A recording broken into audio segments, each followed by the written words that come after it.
안녕하세요. 저는 신안에 사는 60대 여성입니다. 저에게는 아들 하나, 딸 하나가 있어요. 남편과는 진작에 사별하고 혼자 힘으로 키워낸 아이들이라 애정도 남다르긴 합니다. 뭐, 세상에 자기 자식에 대한 애정이 남다르지 않은 부모는 없겠지만 말이죠. 남편은 험한 일을 하는 사람이었습니다. 흔히들 말하는 조폭? 뭐 그런 거였어요. 남들을 괴롭히고 그런 걸로 돈을 버는 사람 말입니다. 그거 다 업보로 돌아온다고 그만두라고 골백 번은 더 이야기했지만 남편은 자신은 이런 거 말고 다른 일은 되어본 적도 없다고 늘 제 이야기를 흘려들었습니다. 그리고 제 말이 맞았습니다. 남편에게 그 업보가 다 되돌아갔거든요. 남편은 교통사고로 죽었어요. 뺑소니였는데 사람들이 이야기하기로는 남편과 사이가 좋지 않았던 다른 누군가가 일부러 사고를 낸 것 같다고 하더군요. 수술받고 나온 남편이 거의 기적적으로 잠깐 정신이 들었을 때였습니다. 저에게 이런 말을 했어요. 자네 말이 다 맞았네. 무슨 말이요? 결국에는 다 업보로 돌아온다는 말이네. 남편은 그렇게 말하고선 아이들을 혼자 키우게 됐으니 고생이 많겠다고 미안하다고 하더군요. 사실 그때까지만 하더라도 병원에서도 그렇고 남편이 그렇게 갈 거라고는 생각 못 했거든요. 기적적으로 깨어났으니 이제 살 거라고 다들 그렇게 생각했는데 저에게 그 말을 남기고 바로 다음 날 남편은 세상을 떠났습니다. 마치 그 말을 하기 위해서 잠깐 생각이 돌아왔던 것처럼 말이죠. 그렇게 저는 혼자 남겨져 아이를 키우게 되었습니다. 여자 혼자 촌에서 아이들을 키우기란 생각보다 어려운 일이었습니다. 정말 굳은 일이라는 일은 다 해가면서 힘들게 최선을 다해서 키웠지만 그럼에도 불구하고 아이들은 제 마음과 같이 자라주진 않았어요. 뭐 세상 모든 자식이 부모 속을 썩인다곤 하지만 저희 아들은 조금 더 유별나긴 했습니다. 아들놈은 자기 아빠를 그대로 닮았는지 아빠와 같은 일을 한다고 집을 나갔어요. 그날 저는 정말 바닥에 주저앉아서 대성통곡을 했던 게 기억이 납니다. 세상 어느 부모가 자식이 조폭을 한다는데 그러지 않을 수 있겠어요. 딸내미는 그래도 전문대학이지만 학교를 나와서 어디 작은 회사에 취직을 했습니다. 물론 저와 왕래는 거의 없긴 했어요. 그러다 결혼을 할 때쯤 찾아와서 이렇게 이야기하더군요. 나 결혼해야 하는데 돈 좀 있어? 라고 말이죠. 사위될 집안은 우리 집보다 훨씬 잘 사는 집인데 내가 모아둔 돈이 너무 없어서 그런다고요. 딸아이가 언젠가 결혼하면 줄 돈을 따로 모아놨던지라 그 돈을 건넸습니다. 제가 이렇게 했다고 하면 사람들은 매번 그렇게 호구처럼 당해주니까 자식들이 엄마를 더 우습게 본다고 뭐라고들 했지만 저는 아이들이 늘 불쌍했어요. 조폭이었던 아빠 탓에 자라오면서 내내 손가락질을 당했고 게다가 가난하기까지 했으니 제가 자식들이었어도 이 집구석이 그리고 고향인 신안이 지긋지긋했을 겁니다. 그리고 딸아이는 이런 부탁도 하더군요. 오빠 그런 일 한다는 거 절대 이야기하지 마. 나 어디 외국에 나가 있다고 했어. 이야기 안 해. 큰일 나려고 그런 이야기를 하니? 그냥 확 죽어버렸으면 좋겠어. 딸아이가 조폭이 된 자신의 오빠를 보고 그렇게 이야기하면서 울었습니다. 자라오면서 내내 그것 때문에 사람들에게 손가락질을 당해왔었는데 어떻게 본인이 그런 일을 할 생각을 할 수 있는 건지 딸아이는 자신의 오빠를 도저히 이해하지 못했어요. 그건 뭐 저도 마찬가지긴 했습니다. 아들을 정말 이해할 수 없었거든요. 그래서 아들아이 없이 상견례를 하고 결혼식을 했습니다. 형님은 얼굴도 못 뵙고 결혼식을 하네요. 워낙 바쁜 애라 우리랑도 통화를 거의 안 해. 그래도 그게 아닌데 괜찮으니 너무 신경 쓰지 말게. 사위는 정말 좋은 사람처럼 보였습니다. 평범한 가정에서 태어나 나름대로 좋은 대학을 나와서 괜찮은 직장에 취직해서 안정적으로 사는 그런 사람 말입니다. 제가 딸아이가 그런 사람을 만나서 결혼을 했으면 좋겠다고 늘 생각했었거든요. 그래서 표현은 안 했지만 정말 눈물이 날 정도로 좋았었던 게 기억이 나네요. 그래서 더더욱 아들 이야기를 숨기게 되었던 것 같아요. 혹시나 남편이 그리고 아들이 무슨 일을 했는지 알게 될까봐 저도 두려웠거든요. 그래서 사위가 신안으로 찾아오겠다고 했을 때도 거절했습니다. 그래도 가서 인사를 드리는 게 맞는 것 같은데 됐어. 이 멀리까지 오지 않아도 돼. 내가 조만간 서울 올라갈 일이 있으니 그때 서울에서 보면 되네. 바쁜 사람들이 뭐하러 여기까지 와. 혹시나 여기에 오게 되면 사람들이 저희 가족을 두고 하는 말을 사위가 듣게 될까봐 그게 몹시 겁이 났었거든요. 그래서 종종 제가 서울로 올라가 딸네 부부들을 봤지 절대 내려오게는 못했던 것 같습니다. 그러던 어느 날 딸아이가 임신 소식을 알려왔어요. 저는 정말 눈물이 났던 것 같아요. 잘 자라서 시집을 잘 가서 자신의 가정을 꾸리고 행복하게 잘 사는 것. 제가 꿈꿨지만 가질 수 없었던 걸 딸아이가 하나둘 이뤄가는 걸 보면서 대리만족도 되고 그리고 정말로 기쁘기도 했습니다. 그쯤이었던 것 같아요. 엄마, 나 왔어. 집을 나간 지 10년이 넘었습니다. 그런데 너무나 뜬금없이 그리고 마치 어제 나갔다가 오늘 들어오는 사람처럼 아들이 집으로 들어왔어요. 못 보는 사이 몸은 그전보다 2배는 커져 있었고 그 몸에는 성한 구석이 없이 상처와 흉한 문신들이 빼곡했습니다. 누가 반긴다고 집에 들어오길 들어와! 엄마, 그래도 너무 그러지 마. 하나뿐인 아들인데. 나는 그날 이후로 아들은 없는 셈 치고 살았는데 무슨 아들이야! 아들은 변죽도 엄청나게 늘어서 왔더라고요. 제가 욕을 하고 너 같은 쓰레기는 아들 아니다. 당장 나가라. 그렇게 난리를 쳐도 허허 하고 웃으면서 자기는 엄마가 보고 싶었다며 집을 나가지 않았습니다. 그리고는 어느 날은 봉투 하나를 쥐어주더군요. 지훈이 결혼했다며 이거 가져다 줘. 딸아이가 결혼한 걸 알고 있더라고요. 제가 그걸 어떻게 알았냐는 듯 눈을 크게 뜨고 아들을 봤습니다. 그랬더니 아들이 이렇게 말했어요. 지훈이 앞엔 안 나타날 거야. 나도 그 정도 생각은 하고 사니까 너무 걱정하지 말고 이 돈이나 가져다 줘요. 그래도 명색이 오빠인데 결혼할 때 아무것도 안 해줬잖아. 그 돈을 어떻게 번 건지가 너무 뻔했습니다.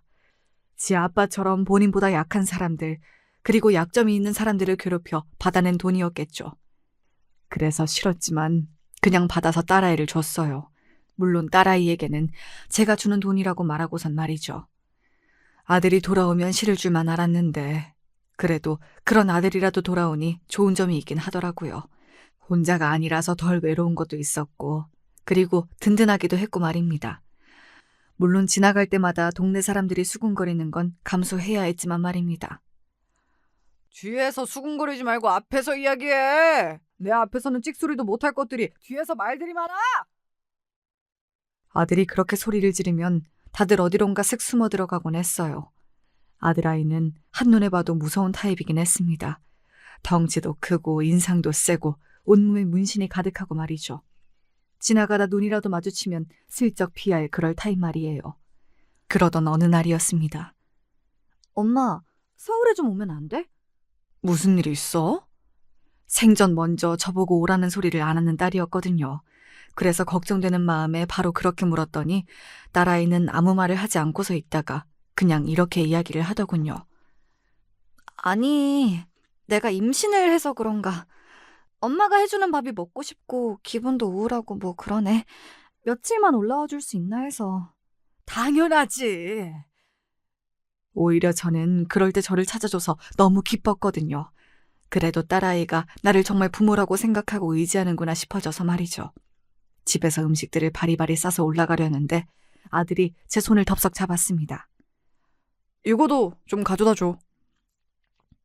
이번에도 돈봉투였어요. 전에도 줬잖아. 됐어. 저는 거절했습니다. 저번엔 받긴 했지만 그런 돈을 계속해서 받는 게 어딘가 꺼림칙했거든요. 하지만 아들은 한사코 제 손에 그 돈봉투를 쥐어줬어요. 내가 해줄 수 있는 게 이런 거밖에 없잖아. 가서 맛있는 거 사 먹고 또 그 가방 같은 것도 사라고 해. 그런 거 사면 여자애들은 기분이 좋아지기도 하더만. 자기 방식의 걱정이고 염려라는 생각이 들더군요. 그래도 핏줄이라고 동생이 아프다고 하니 챙겨주는 건가 싶어서 그것도 거절하지 못했습니다. 그렇게 반찬이랑 아들이 준 봉투를 들고 딸아이의 집으로 갔어요. 장모님 오셨어요? 자네가 고생이 많네. 제가 무슨 고생인가요? 집사람이 제일 고생이죠. 그렇게 웃으며 넉살 좋게 이야기하는 사위를 보고 마음이 조금은 놓였던 것 같아요. 그래도 딸아이가 마음은 편하게 있지 않을까 하는 생각을 하기도 했고 말입니다. 다 아니었지만요. 엄마 왔어? 그래. 너 안색이 정말 왜 이래? 많이 안 좋아? 그때 딸아이가 힐끔하고 사위의 눈치를 보던 모습을 봤습니다. 저는 그걸 그냥 넘기지 말았어야 했어요. 당시에는 그냥 딸아이가 예민하기도 하고 여러 가지 생각이 많을 때이니 그런가 보다 했었는데 그게 아니었어요. 나중에 알고 나서 그때 진작 알아차리지 못했던 게 너무 후회가 되더라고요. 딸아이의 집에 며칠 있게 되면서 사실 조금 쎄하다 싶은 부분들이 있긴 했어요. 자기, 장모님이 과일 깎아오셨는데 안 먹을 거야? 나 입맛이 없네. 그래도 어른이 당신 먹으라고 주신 건데 성의를 생각해서라도 먹어. 아니, 정말로 입맛이 없어서 그래. 저는 먹기 싫으면 안 먹어도 된다고 이야기하려 했는데 사위가 과일 그릇을 들고서는 딸아이를 빤히 보더라고요. 그리고 딸아이는 그런 사위를 보고서는 어딘가 아차하는 얼굴로 자리에서 벌떡 일어났습니다. 먹을게. 먹기 싫으면 안 먹어도 돼. 아니, 보니까 갑자기 먹고 싶어졌어. 그뿐만이 아니었어요. 묘하게 딸아이는 사위의 눈치를 보고 있는 것처럼 보였습니다. 하지만 저는 별로 대수롭지 않게 생각했던 것 같아요. 딸아이가 정신적으로 힘들어 보이는 상태이기도 했고 사위가 저에게 깍듯하게 잘해서이기도 했지만 지금에 와서 생각해보면 그런 사람이라는 걸 생각조차 하고 싶지 않아서가 가장 큰 이유였던 것 같습니다. 엄마 갈게. 필요하면 또 부르고. 알겠지? 장모님 귀찮게 자꾸 그럴 수 있나요? 나는 정말 하나도 안 귀찮아. 다 해줄 수 있으니까 꼭 필요하면 연락해. 응, 알겠어. 연락할게. 며칠 같이 지내면서 사위가 마냥 좋은 사람은 아닐 거라는 생각을 하긴 했습니다. 어딘가 묘하게 딸아이를 무시하는 듯한 말투와 통제하려고 하는 것 같다는 느낌을 받았었거든요. 그리고 저에게도 이상한 말을 했던 적이 있어요. 다 큰 딸이 부모님 귀찮게 하고 그러면 안 되는 건데요. 그래도 지금 임신을 한 상태이지 않나. 원래 아이를 가지면 여자들은 다 엄마가 보고 싶고 예민해지고 그런 거야. 남들 다 낳는 애 참 유난이에요. 그죠? 본인은 농담이라고 하긴 했지만 그 말이 저는 완전한 농담으로만은 들리지 않았던 것 같아요. 하지만 저는 오히려 사위의 눈치를 봤습니다. 딸아이가 혹시나 사위의 심기를 거슬러서 사위가 나에게 그러는 건가 싶고 말이죠. 사위가 쎄했던 건 그뿐만이 아니긴 했습니다. 하루는 제가 한 반찬과 같이 밥을 먹는 날이었어요. 가만히 밥을 먹던 사위가 저를 보고는 이렇게 말하더군요. 장모님 오랫동안 혼자 애 키우느라 고생만 하셔서 그런지 음식 실력은 썩 좋은 편은 아니시네요. 사실 장모의 음식이 마음에 들지 않는다고 해도 그렇게 직접적으로 말하는 경우가 흔한 건 아니었잖아요. 그래서 꽤나 당황했던 기억이 납니다. 그런 저를 보고 사위는 웃으면서 농담이라고 했지만 절대 농담처럼 들리진 않았던 것 같아요. 우리 형편에 그리고 우리 주제에 그런 사위를 본 게 정말 다행이라고 생각하고 있었기 때문에 더 눈치를 보고 맞춰주려고 하고 그랬던 것 같네요. 보통 좋은 사람이라면 상대방의 그런 태도에 감사해야 하는 것이 보통이지만 사위는 좋은 사람이 아니었기 때문에 아마 저의 태도에서 더더욱 딸아이에게 막 해도 된다는 확신을 얻었을 겁니다. 지금 와서 돌이켜 생각해보면 그 점이 딸아이에게 몹시 미안해요. 서울에서 무슨 일 있으셨어? 아니, 정희가 사위를 귀찮게 하나 싶어서. 왜? 그 새끼가 엄마한테 뭐라고 해? 너는 그 새끼가 뭐냐 그 새끼가. 여동생 남편한테. 아 됐고 왜 그러는데. 아니 그냥 눈치가 어딘가 조금 지치고 짜증난 것 같이 보이긴 해서. 엄마한테 짜증을 냈다고? 가만히 좀 있어. 그냥 그런 인상을 받았다는 소리니까. 아들은 팔짱을 끼며 안 되겠다는 듯 말했고 저는 그런 아들이 혹시나 사고라도 칠까봐 전전긍긍하며 괜히 말을 꺼냈나 하는 생각을 했던 것 같아요. 뭐 그 뒤로 바로 무슨 일이 일어난 건 아니었기 때문에 잊었지만 말입니다. 그러고 몇 년이 흘렀어요. 딸아이는 잘 사는 것 같았습니다. 그 몇 년이 흐르는 동안 딱히 딸아이에게서 다른 인상을 받은 건 없었어요. 전화도 자주 왔고 목소리도 밝았고 말이죠. 그때는 임신한 상태여서 마음이 조금 싱숭생숭했구나 생각하고 그 일은 잊고 살았습니다. 그런데 딸아이가 전화가 와서는 이런 이야기를 꺼내더군요. 오빠 요즘 뭐해? 너희 오빠는 왜? 아니, 궁금해서. 여전히 그러고 살지 뭐. 네 오빠 보면 나는 한숨만 나온다. 오빠한테 나 대신 고맙다고 전해줘. 뭘? 몰랐어? 오빠가 나한테 주기적으로 돈 보내는 거? 정말 몰랐습니다. 아들이 딸에게 주기적으로 돈을 보내고 있다고 하더군요. 그래서 아들에게 물었더니 엄마가 그때 걱정되는 것 같다, 우울증인 것 같다라고 했던 말이 신경이 쓰여서 여자들은 가방을 사고 옷을 사고 하면 스트레스가 풀린다길래 그런 걸로라도 풀어라 싶어서 돈을 계속 보내고 있었다고 하더군요. 방식이 딱히 마음에 드는 건 아니었고 그 돈을 어떻게 벌었는지 그 누구보다 잘 알고 있었기 때문에 마음이 불편하긴 했지만 그래도 동생을 생각해서 하는 행동이니 뭐라 말할 순 없었습니다. 다 본인 방식의 표현이었을 테니까요. 귀엽더라. 누가? 내 조카. 너 미나 보러 갔었어? 걱정하지 마. 멀리서 그냥 보고 오기만 했어. 그래도 내 조카라는데 궁금은 하잖아. 그래도 그러지 마. 혹시 나중에라도 알면 어떡하려고 그래. 그냥 얌전하게 옷 입고 얌전하게 굴 테니까 미국에서 돌아왔다고 하고 자리 한번 마련해주면 안 돼? 나 진짜 걔 한 번만 가까이서 보고 싶어서 그래. 아들은 손주를 보고 와서는 약간 눈이 돈 것 같았습니다. 본인에겐 첫 조카이니 얼마나 예뻤겠어요. 그리고 제 손녀라서 하는 말이 아니라 손녀는 정말로 예쁘게 생겨서 주변 사람들이 다 돌아볼 정도였거든요. 몇 번을 졸라대서 딸아이에게 물었습니다. 그런데 딸아이는 의외로 흔쾌히 허락을 하더군요. 알겠어. 오빠 오라고 해. 걱정 안 돼? 인제 와서 그런 거 걱정할 게 뭐가 있어. 그리고 오빠가 얌전히 있겠다고 했다며. 그렇게 아들아이와 딸 부부의 만남이 처음으로 성사되었습니다. 아들은 며칠 전부터 선물을 사고 이발을 하고 호들갑을 떨어댔어요. 누가 보면 여자친구라도 만나러 가는 줄 알겠다. 그거보다 더 좋지.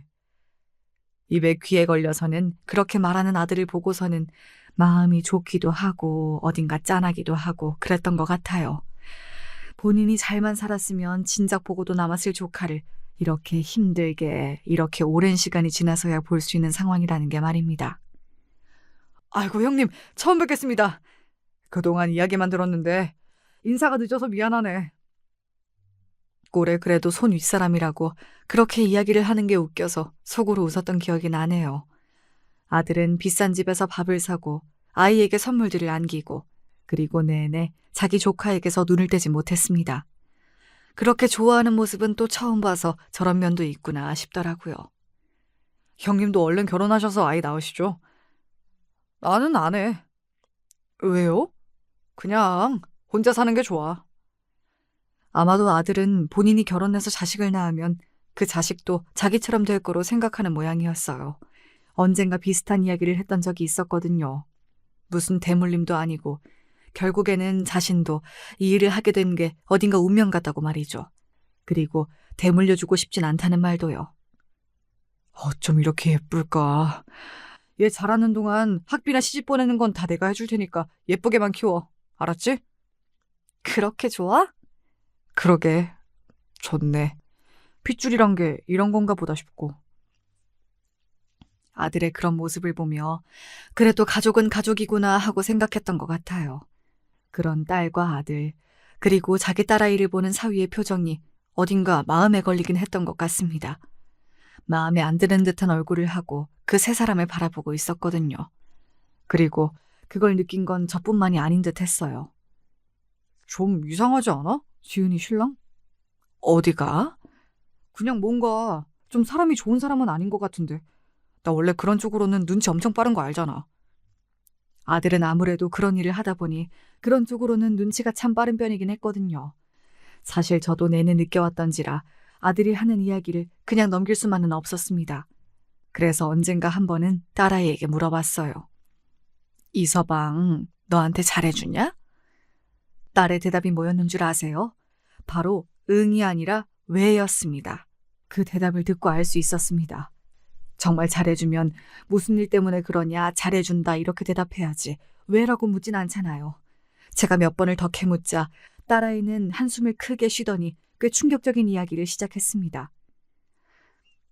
사람이 워낙 가부장적이고 본인이 통제하는 걸 좋아해서 힘들긴 해. 자기 말 안 들으면 큰일 나는 사람이라. 때리기도 하냐는 제 질문에 딸아이는 아무런 대답을 하지 못하더군요. 저는 굉장한 충격을 받았던 것 같아요. 사실 제 남편도 한때 저에게 폭력을 행사하던 시기가 있었기 때문에 딸아이의 그 이야기가 더 끔찍하게 들려왔던 것 같습니다. 제가 그 고통을 알아서 아마 더 그랬던 것 같아요. 이혼할 생각이 있니?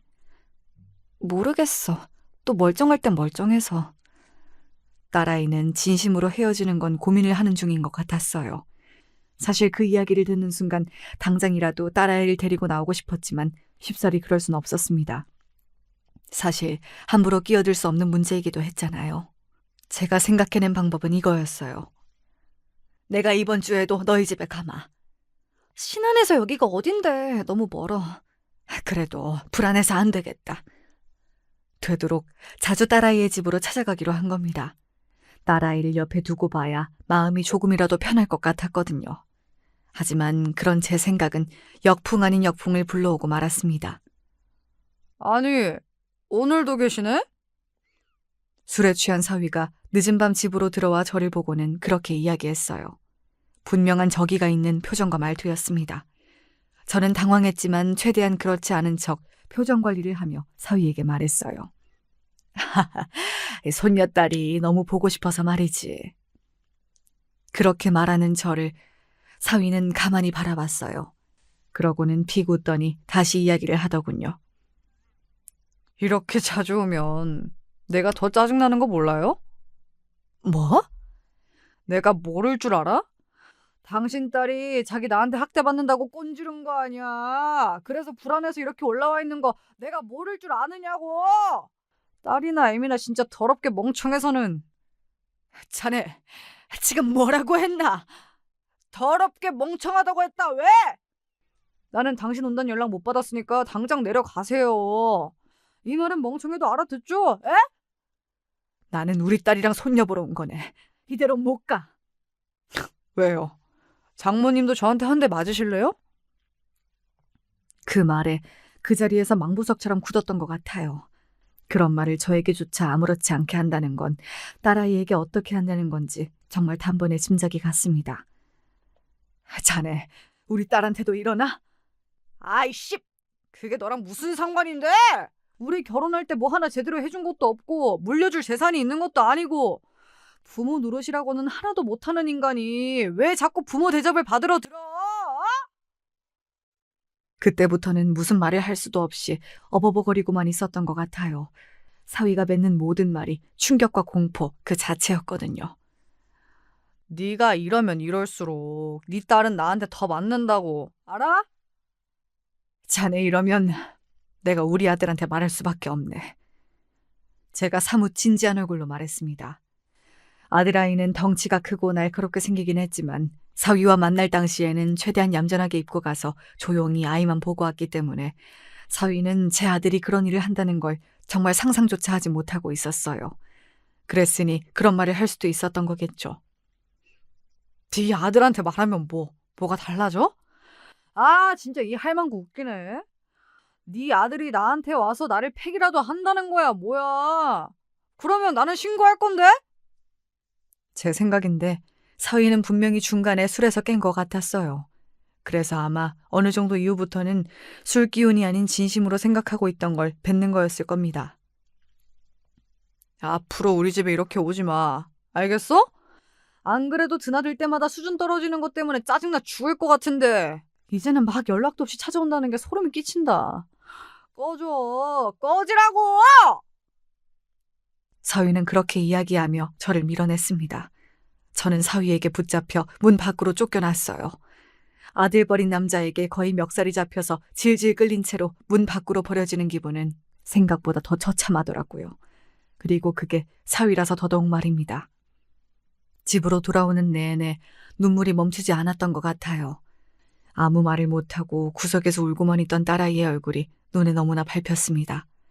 그리고 그런 생각이 들었어요. 나한테도 이렇게 하는데 딸아이에게는 어떻게 하겠나 하는 생각 말입니다. 다시 집으로 내려가는 내내 고민했던 것 같습니다. 바로 이 모든 사실을 아들아이에게 말을 해야 할지 말아야 할지 하는 것을 말입니다.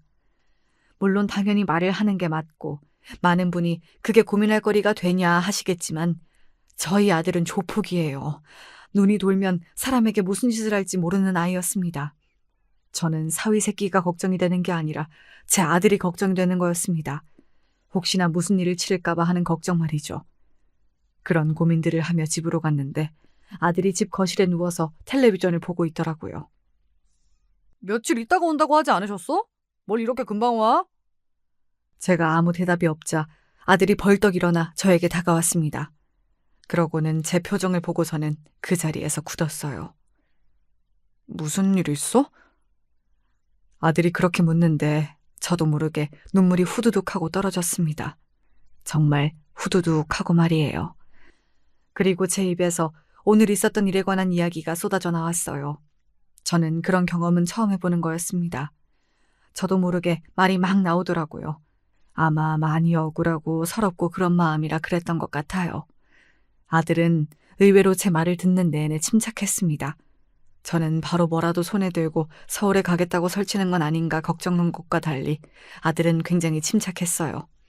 물론 드문드문 손이 떨리는 것 같다는 생각이 들긴 했지만 말이죠. 그래서 엄마는 한 대도 못 때리고 나왔어? 거기서 너만한 남자를 내가 어떻게 때려? 뭐가 나만 해. 내 반도 안 되겠던데. 하여간 그 새끼 첫인상부터 너무 안 좋았단 말이지. 나는 그런 건 틀린 적이 없어. 그렇게 말하고서는 아들은 휴대폰을 들고 어디론가 나가더군요. 제가 그런 아들을 잡아 세웠습니다. 어떻게 하려고? 어머님 가만히 앉아서 내가 어떻게 하는지 구경이 나와서. 사람 다치게 하고 그러면 안 돼. 알지? 그런 인간 걱정하고 그러는겨? 아니, 너 걱정하는 거야, 너. 제 그런 대답에 아들은 아무 말도 없이 저를 가만히 보더니 망해 갈 일은 안 만든다는 말 한마디를 남기고 누군가에게 전화를 걸며 나갔습니다. 그리고는 한참 뒤에야 들어왔어요. 무슨 전화를 그렇게 오래 하냐, 무슨 일을 벌이려고 그러는 거냐고 계속해서 물었지만 아들은 끝까지 대답해주지 않았습니다. 그저 곧 알 거라는 말만 반복했어요. 그리고 얼마 뒤 딸아이에게서 전화가 걸려왔습니다. 엄마, 이거 오빠가 한 거야? 딸아이는 굉장히 상기된 목소리였어요. 그게 기쁜 건지 놀란 건지 알 수는 없었지만 말이죠. 저도 무슨 일인지 몰랐기 때문에 딸아이에게 물었습니다. 무슨 일인데? 아니 그게 아니라 오늘 남편 회사로 어떤 여자랑 남자가 찾아와서 난리를 치고 갔다는데 그게 아무래도 오빠가 한 것 같아서. 딸아이 말에 의하면 회사로 여자와 남자가 찾아와 한바탕 소동이 벌어졌다고 하더군요. 그 여자는 사위와 바람이 났다고 주장하는 내연녀였고 그 남자는 그 여자의 남편이라고 했다더군요. 내 아내랑 바람난 놈 찾아오라고 고성방가하고 회사 로비에 들어눕는 바람에 전 직원 모두가 그 사실을 알게 되었다고 말입니다. 그 여자랑 바람이 난 건 진짜고? 그런데 조금 알아보니까 그 여자가 술집 여자인 것 같더라고. 남편이 얼마 전에 접대받았는데 거기서 그 여자랑 그런 일이 있었나 봐. 사람들이 꽃뱀인 것 같다고 수군거리고 그런다는 이야기를 들었어. 술집 여자라고 하니 바로 오빠가 생각났다고요. 그런 여자들을 관리하는 것도 아들이 하는 일 중에 하나라는 것을 저도 딸아이도 알고 있었거든요. 정황상 아들이 벌인 일은 맞아 보였지만 일단은 딸아이도 저도 모르는 척하고 있기로 했습니다. 그리고 딸아이는 이혼 소송을 준비 중이라고 했어요. 그것도 사실 오빠가 도와주고 있어. 어디서 엄청나게 유명한 변호사 한 분을 모셔왔더라고. 아들은 정말 본격적으로 딸아이를 도와주고 있던 겁니다. 사람들이 보면 조폭일이나 하면서 지 가족은 끔찍하게 여기네 하고 비꼬고 욕을 할 수도 있지만 저와 딸아이는 그 순간 아들에게 너무나 고마웠던 것 같아요. 그리고 사위는 거기서 끝이 아니었습니다. 오늘은 교통사고가 났다는데? 그런데 상대 쪽에서 일부러 가져다 박았다는 것 같은데 증거가 없대. 보험 사기 일당에게 당해 교통사고가 나질 않나. 길을 가다가 재수없이 넘어지질 않나. 어느 날은 지갑을 잃어버리기도 하는 둥 사위에게 좋지 않은 일이 계속해서 일어난다고 했습니다. 그래서 요즘 사위가 굿이라도 해야 하나 그러고 있다면서 말이죠. 다행인 건 그렇게 정신이 없으니 딸아이에게 관심이 덜해서 그 전보다 편하다고 하더군요. 사위는 딸아이가 이혼 소송을 진행하고 있다는 걸 전혀 모르는 듯 했습니다. 소장을 받고 나서야 알게 된 것 같더라고요. 소장을 보낸 날 딸아이는 그 집을 나왔습니다. 그리고는 아들아이가 얻어준 오피스텔로 옮겼어요. 그곳은 제가 그 뒤에 가봤는데 굉장히 좋기는 하더라고요. 사위는 딸아이의 휴대전화로 수십 통의 전화를 했던 것 같습니다마는 딸아이는 이미 자신의 오빠에게 휴대폰을 반납한 상태여서 통화를 하진 못한 것 같았습니다.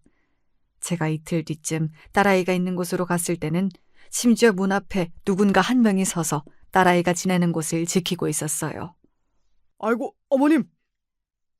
들어오고 나갈 때마다 어머님이라고 불리면서 90도로 인사를 깍듯하게 해서 부담스러워했던 기억이 나네요. 그리고 사위는 얼마 지나지 않아 저희 아들이 조폭이라는 걸 알게 되었습니다. 사위가 어떻게 알았는지 딸아이가 있는 곳으로 찾아왔거든요. 야, 이년아! 내가 너를 가만히 둘 것 같아? 가만히 안 두면 뭐 어쩔 건데, 니까짓 게. 아들이 그 전과는 다른 모습을 하고 사위 앞에 나타났어요. 일부러 문신이 다 보이게 입은 반팔과 반바지, 그리고 그동안 숨기고 있었던 험악한 표정과 말투. 사위가 순식간에 기가 죽는 게 보였습니다. 뭐야? 뭐긴 뭐야. 지은이 오빠잖아, 이 새끼야. 그 말이 아니고, 뭐 하는 분이신데요? 그때 문 앞을 지키던 아들의 밑에 사람같이 보이던 남자가 나섰습니다. 팔을 걷어붙이고 말이죠. 그 사람의 팔에도 엄청난 문신들이 가득했어요. 뭐 하는 분이면 네가 그걸 알아서 어쩔 건데. 너 같은 게 우리 형님을 어떻게 할 수나 있어? 그냥 찌그러져서 닥치고 있으라고. 아!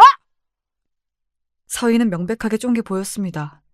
그런 사위를 향해 아들이 이야기했어요. 좋은 말로 할 때 내 동생이 달라는 거 다 주고 이혼 도장 찍어라.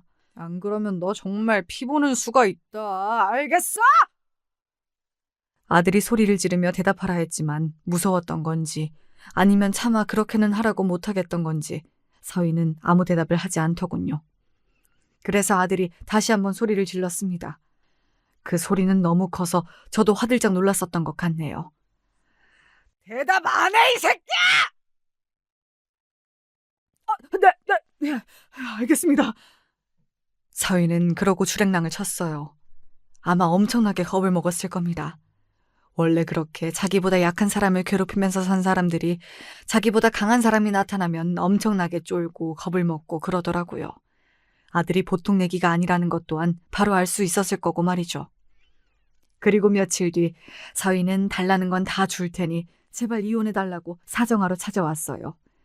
재산 분할과 양육권, 그리고 위자료의 양육비까지 최대한 맞춰주겠다고 말이죠. 아마 아들아이와 더 이상 엮이고 싶지 않아서 더 서두르는 것 같았어요. 하지만 아들아이는 거기서 멈추지 않았습니다. 계속해서 끊임없이 사위를 괴롭힌 거예요. 그동안 바람이 났던 일들이 사내 게시판에 줄줄이 올라오고 아내와 딸을 학대했다는 이야기가 나오기도 하고 결국엔 그 회사에서 잘렸고 말입니다. 사고는 계속 나고 집 밖으로 나오면 누군가 시비를 걸고 그러다 보니 사위는 집 밖으로 더 이상 나오지 않고 안에서 컴퓨터 게임 같은 것만 하면서 배달 음식을 시켜 먹는 것 같았습니다. 완전 폐인이 되어가고 있는 거였죠. 사위는 그 모든 일을 아들이 했다는 것을 알고 있었습니다. 하지만 한 번 봐서 알았듯 아들은 쉽사리 건드릴 수 있는 사람이 아니었으니 그렇게 조용히 있는 거였고 말이죠. 그리고 또 일이 하나 터졌습니다. 야! 보자 하니까 너무한 거 아니냐? 여기까지 와서 또 무슨 짓인가? 이것도 당신 아들이 한 짓이지? 그러면서 사위는 저에게 뭔가 하나를 던졌습니다. 그 안에는 사진이 들어있었어요.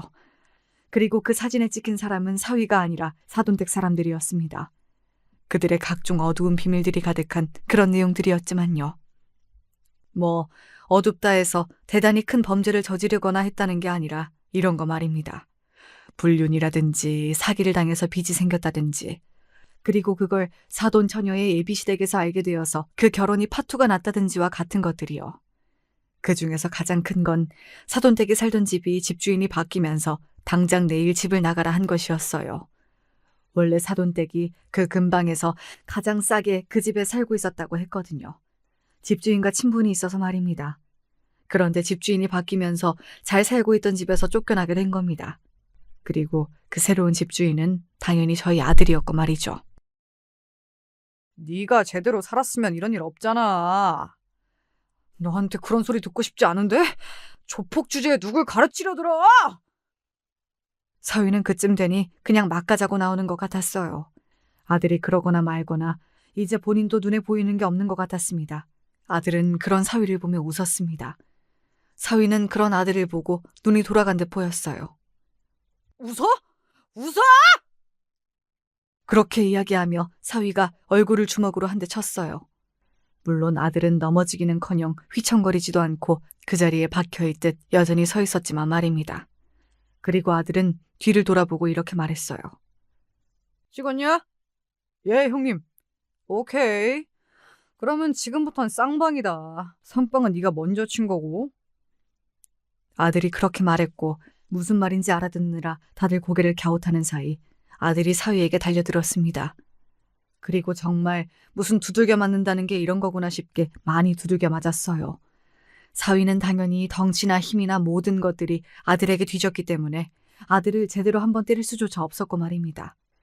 그렇게 아들과 사위는 경찰서로 가게 되었습니다. 기다렸다는 듯 아들 측의 변호사가 와 먼저 친 건 사위였다고 억울함을 호소했어요. 그 모든 것들이 마치 짜여진 각본처럼 착착 움직였습니다. 그리고 그 생각은 저만 한 건 아니었더라고요. 야, 이 새끼야. 이거 니들 짰지? 짰잖아! 아닌데? 뭐가 아니야. 맞잖아! 아니라니까. 뭐 증거 있어? 있을 리가요. 그런 건 사전에 다 조처해놨을 텐데 말입니다.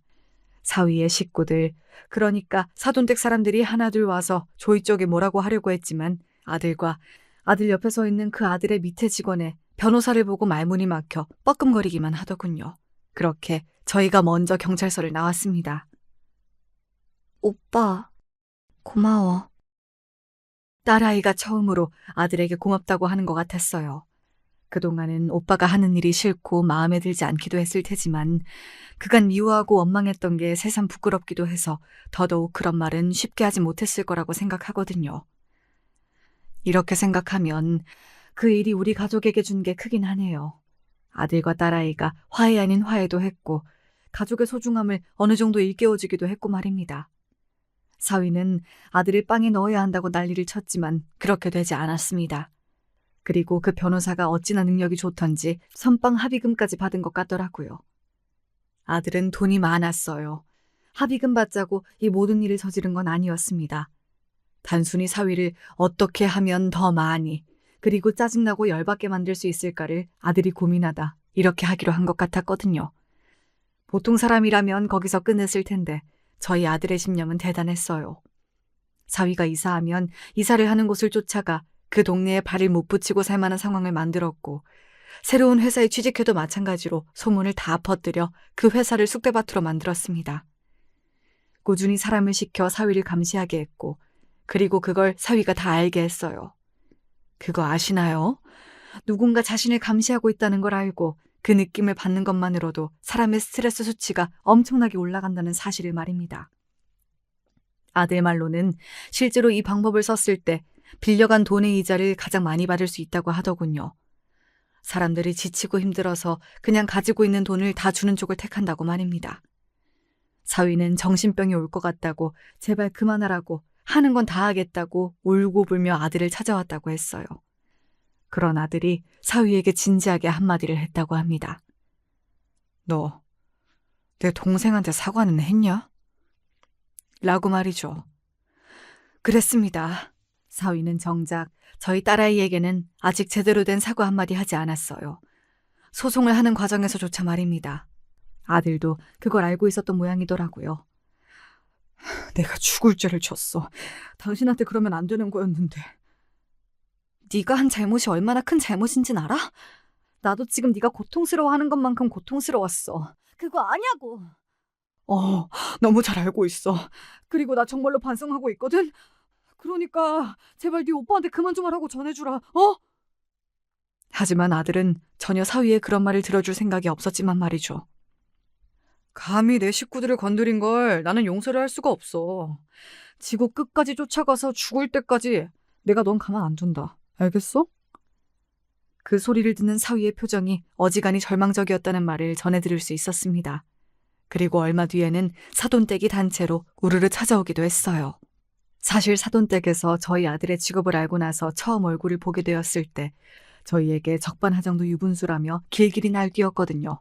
어디서 조폭밖에 없는 집안 사람이 감히 우리 집안을 넘봤냐부터 시작해서 쪽팔려서 동네에서 얼굴을 들고 다닐 수 없을 거라면서 말이죠. 그런데 이제는 저희를 찾아와서 제발 좀 봐달라고 하는 게 너무 우스웠습니다. 저희 이 집 당장 나가면 진짜 갈 곳이 없어서요. 한 번만 용서를 해주세요. 자가이신 줄 알았는데 아닌 건 사기 결혼을 당한 게 아닌가요?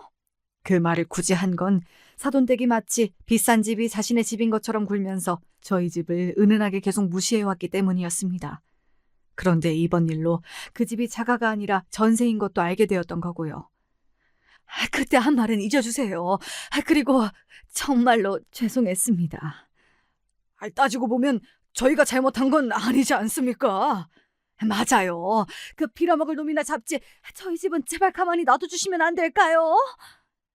그래도 자식인데 돈 앞에서 바로 빌어먹을 놈 낳은 것밖에 아무것도 한 게 없고 우리는 잘못이 없다라고 말하는 게 어딘가 씁쓸한 생각마저 들더라고요. 제 아들이 무슨 일을 하는지 알고 난 다음에 저희 집을 그렇게 무시하는 발언들을 했으면서 말입니다. 사위도 자기 부모들이 그런 말을 했다는 것, 자신을 버린 거나 다름없다는 것에 상당히 격분한 것으로 들었습니다. 그래서 자신의 부모의 집에 찾아가서는 행패를 부리고 살림살이를 부수고 난리를 부리다가 결국 자신의 부모에게 신고를 당해 경찰서에 가게 되었다는 것도 말이죠. 그야말로 난장판에 콩가루라는 게 이런 걸 두고 하는 말이 아닌가 싶어요. 물론 저희 아들이 하는 일이 좋은 일도 아니고 남들에게 손가락질 받을 만한 일이라는 것도 잘 알고 있습니다. 언젠가 그만두고 갱생하기를 바라고 있어서 지금도 꾸준히 저와 딸아이가 아들을 설득하고 있고 말이죠.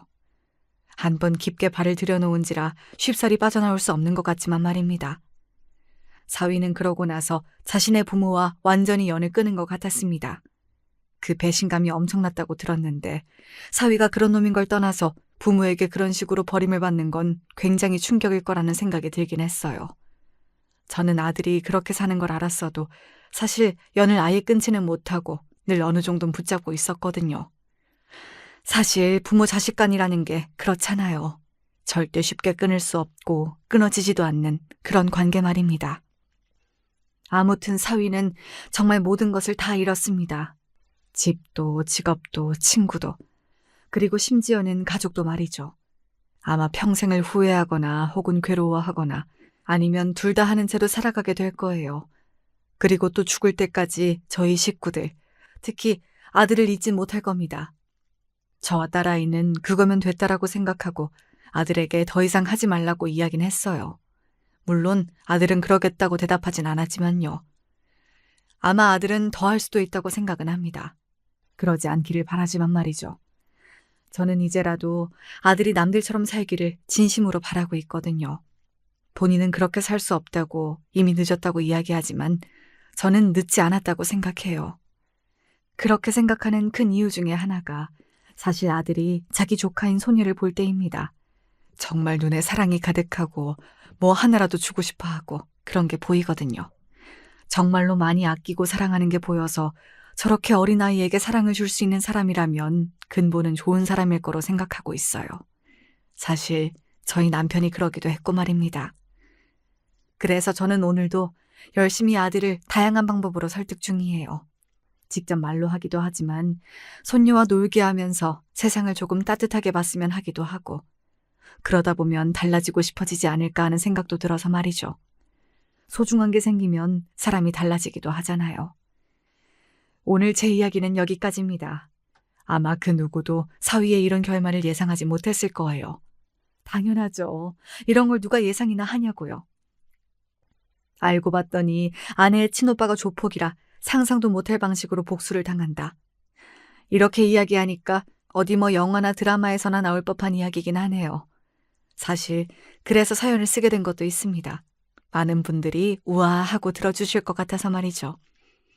사연이 길어졌네요. 주절주절 이야기하느라 이만큼 길어진 줄도 몰랐습니다. 저는 이제 그만 여기서 이야기를 마치도록 하겠습니다. 아, 한 가지. 저희 아들이 갱생하고 잘 살 수 있는 방법 같은 게 생각이 나시면 댓글로 달아주세요. 제가 와서 읽어보고 괜찮다 싶은 것들은 한번 시도해 보겠습니다. 들어주셔서 감사합니다. 언제 어디서나 건강하세요.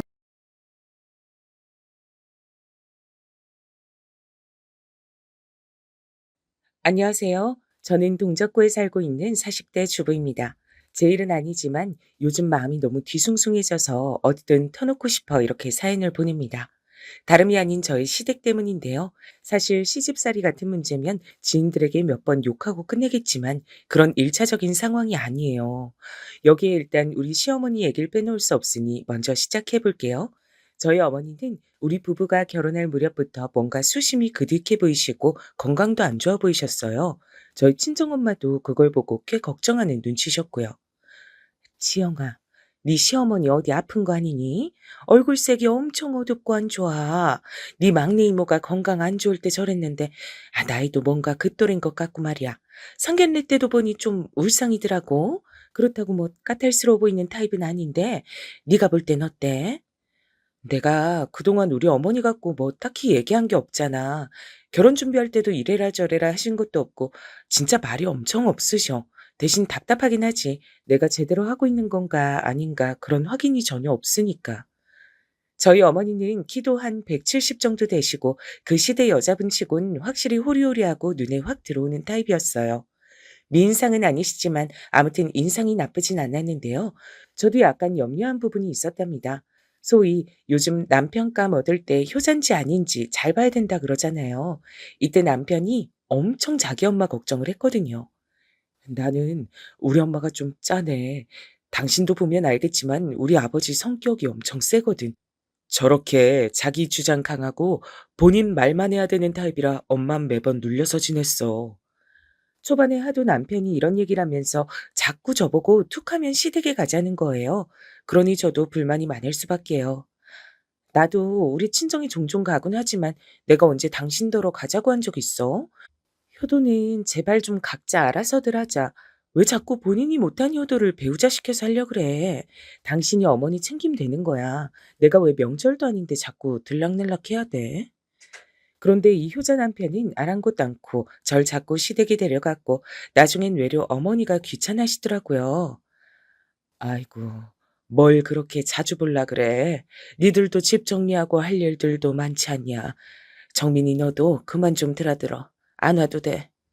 그럼 남편은 또 이렇게 받아치면서 살살거리는데 이때만 해도 이해가 안 갔어요. 엄마, 엄마 밥 먹고 싶어서 그런 거지. 이 사람도 엄마 밥 맛있어서 같이 오고 싶다 그랬어. 우리 밥 좀 주라, 응? 내가 언제 그런 말을 했어? 하여튼 이런 거로 불만이 막 쌓이려던 중 이날 돌아오는 길에 남편이 슬쩍 말을 하더라고요. 생각보다 너무 무거운 얘기라서 전 곧장 대답을 못했어요. 응? 그게 진짜야? 그럼 당신 그래서 자꾸 어머니한테 들리는 거였어? 세상에. 나 그런 줄도 모르고. 아니 근데 어머니 괜찮으신 거야? 진짜로? 와, 저는 이 말을 듣자마자 어머니가 아닌 저희 아버님 얼굴부터 퍼뜩 떠올리게 되는 거예요. 그러면서 여러모로 안 좋은 상상들이 마구 섞이는 것이 아무튼 이렇게 된 데는 사정이 있었는데요. 일단 상황부터 말씀을 드리자면 참 나쁘끄럽게도 저희 시아버님이 아주 민망한 그림 안에 계시더라고요. 이걸 남편도 알고 있다는 게 너무 절망적이었던 것 같아요. 있잖아, 엄마. 지금 되게 힘들어. 어디 아픈 건 아닌데 마음이 많이 아프신 상태야.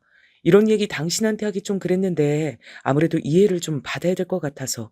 이거 사실 누나가 먼저 알아낸 건데 누난 이것 때문에 지금 아버지 안 보고 있는 거야. 근데 형님은 집이 멋이니까 자주 안 오시는 거 아니야? 우리 결혼식 때도 금방 가시긴 했던 것 같은데. 그리고 이어지는 남편의 말에 전 일순간 숨이 멎는 듯했어요. 아버님 그렇게 안 봤는데 말이에요. 음, 아버지 말이야. 그 만나는 분이 있어. 그걸 엄마도 알고 누나도 알고 나도 안지 좀 됐어. 뭐? 지금? 지금 말하는 거야, 당신? 아버님이 그럼 외도를 하고 계신단 거야? 지금도? 남편은 이렇게 객관적인 단어가 등장하니 더 수치스럽고 불편했는지 고개를 팍 숙이더라고요. 여보, 미안해. 아니, 근데 잠깐만. 나도 뭐라고 말해야 될지 몰라서. 그럼 어떡해? 아니, 아버님 상견례 때도 멀쩡히 오셨고, 결혼식 때도, 근데 매번 시댁에 어머니만 계시는 게 아버님 이래서 집에 안 계신 거 아니셨어? 그것도 맞는데 집에 들어오시긴 하지만 그 만나는 아줌마 그쪽으로 가시나 봐. 그러니 엄마도 속이 아닌 거야. 누나가 처음에 아버지 핸드폰 고쳐드리다가 보게 돼서 그때 난리도 아니었어. 여기까지 듣고 전 충격이었던 게 이제 막 알게 된 내용인 줄 알았거든요. 그래서 빨리 조치를 취해야 하는 게 아닌가 했는데 이미 할 만한 건 다 했던 거예요.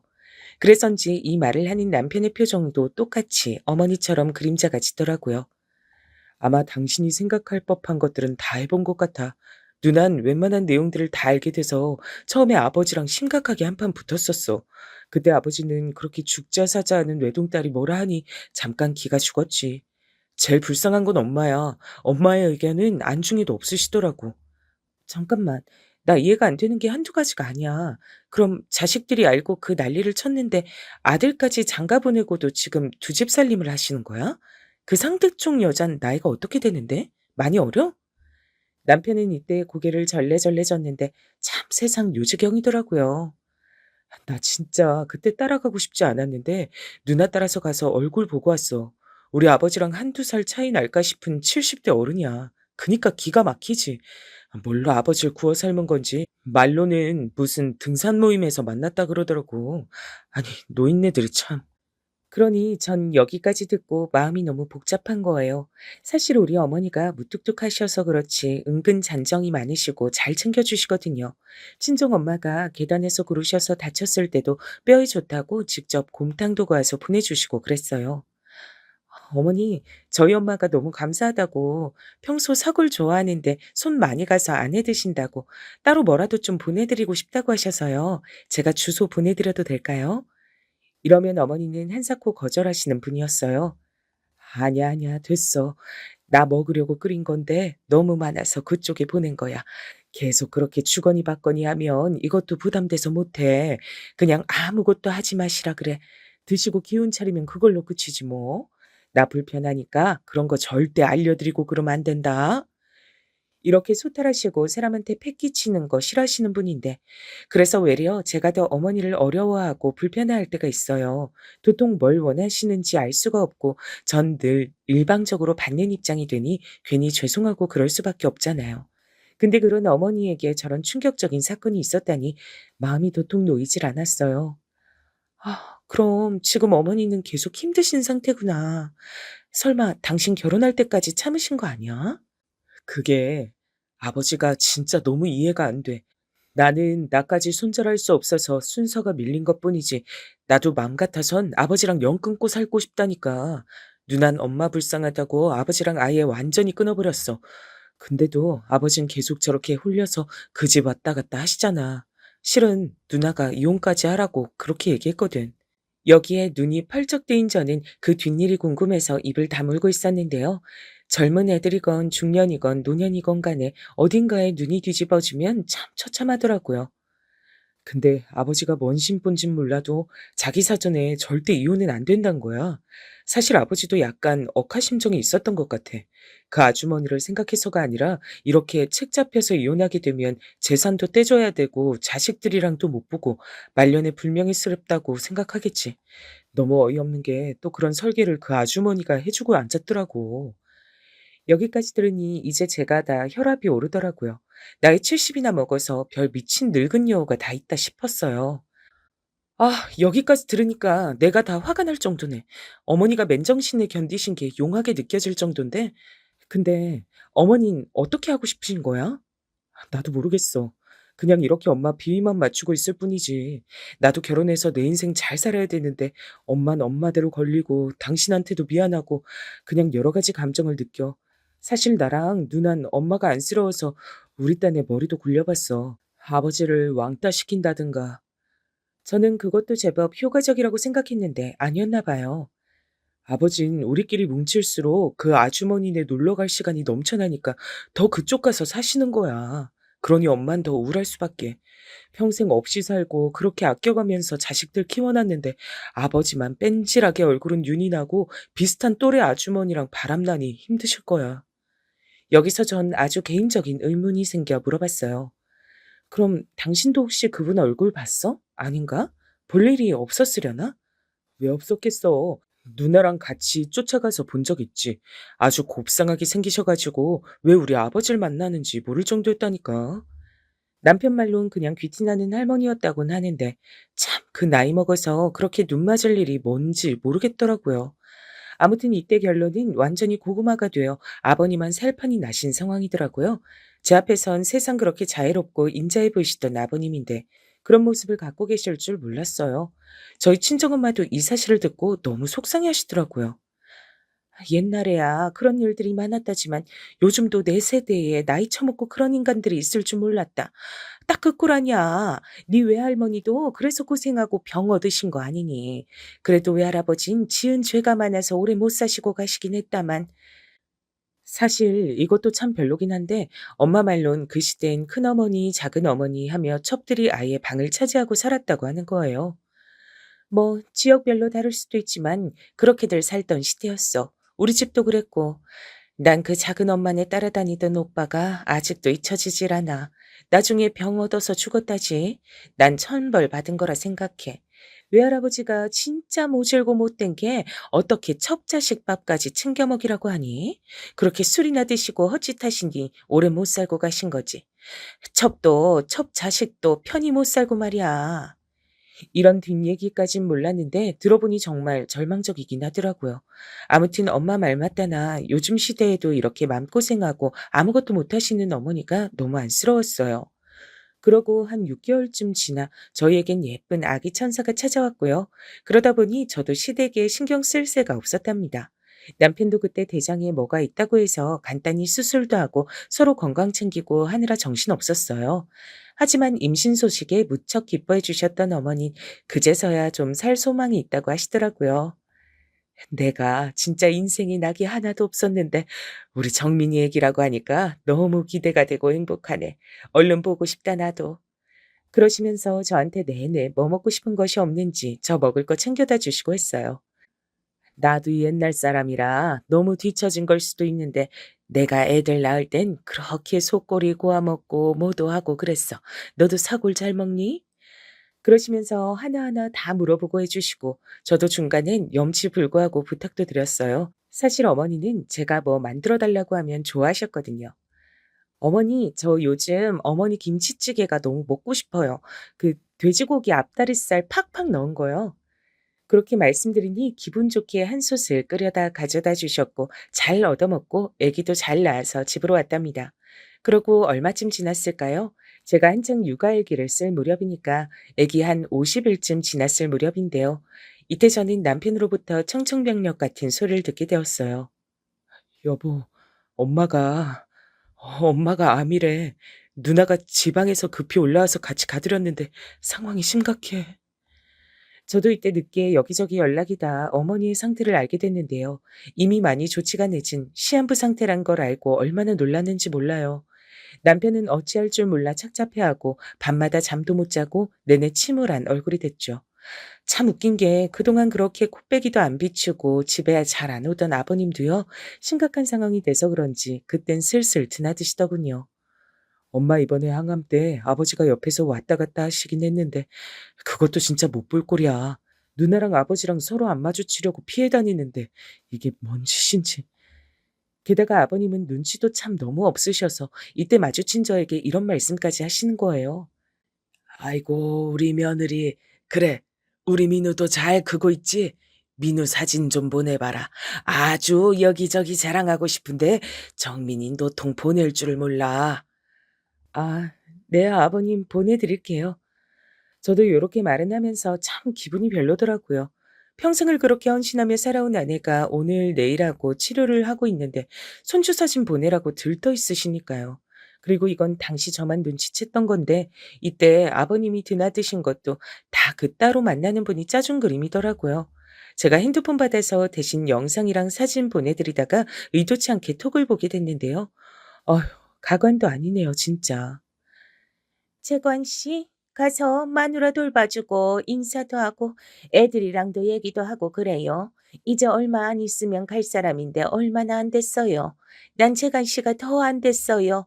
그래도 가정 잘 지켜야 하니까 우리 재관 씨도 대접받고 해야 하다니까 시간 잘 보내고 와요.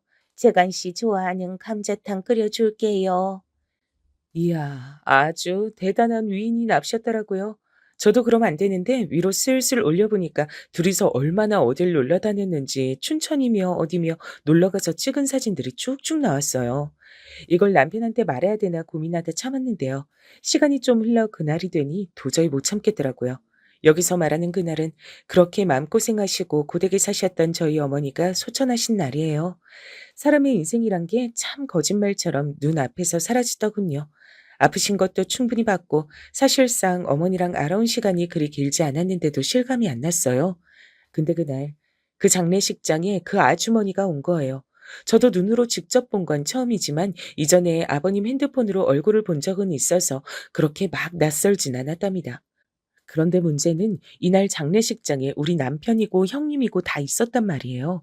형님은 이때 눈이 완전히 돌아서 그 아주머니 멱살을 잡으려는 걸 남편이 뒤에서 뜯어 말렸어요. 누나, 누나, 참아, 참아. 안 돼, 안 돼. 큰일 나. 하지 말라고. 이 미친 할마씨가 여길 어디라고 와? 아버지 진짜 나 죽는 꼴 보고 싶어요? 아버지가 제일 미쳤어. 다 가만 안 둘 거야. 형님은 이때 거의 실성하기 직전이었고 막 엉겨붙으려는 걸 남편과 아버님이 달려들어 떼어놨고요. 아버님은 저의 표정을 보시더니 저도 안다는 걸 느끼시고 고개를 푹 숙이시더군요. 적어도 저는 그래도 이후로 뭔가 잦아들지 않을까 나름의 기대를 했어요. 장례식장에서 그 꼴을 쳐가고 본가고 상관없이 다 보일 정도의 다른 옆쪽 공간 사람들까지 구경을 올 정도면 인간이 뭔가 느끼는 게 있어야 되잖아요. 근데요, 정말 제 귀로 듣고 눈으로 보고도 믿지 못할 상황을 경험하게 됐어요. 저희 아버님은 어머니가 그렇게 가신 뒤에 집을 이래저래 정리하시더니 이후에 곧장 이사를 하셨답니다. 그나마 대화를 하는 게 저밖에 없어서인지 전화하셔서 말씀하셨어요. 혼자 있으려니까 너무 적적해서. 그리고 나이 들면 자식들 근처 가서 살아야 된다니까. 근방에 있는 아파트로 이사 가게 됐단다. 우리 며느리가 가운데서 여러모로 욕보고 고생 많다. 정민이한텐 대신 좀 전해줘라.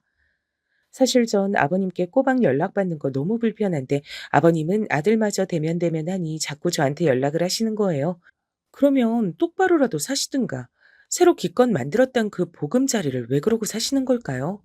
이 말은 이 집의 그 엄청난 아주머니, 아주 얼굴 타이트하게 당겨서 젊게 보이려고 애를 쓴 어디로 봐도 70대로 보이는 상간녀 할마씨가 들어왔던 거예요.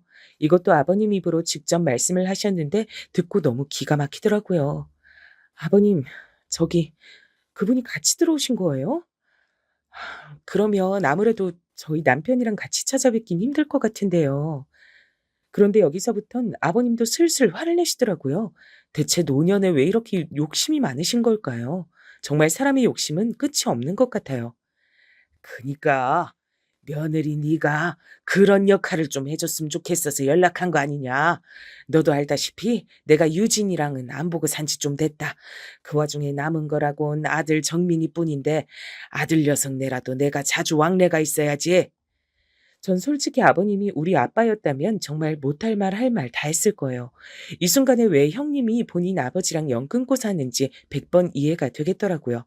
생각해보면 이때 저도 그냥 다 끊어냈어야 됐는데 미적거리다가 받아들였더니 큰 파장을 일으키게 됐네요.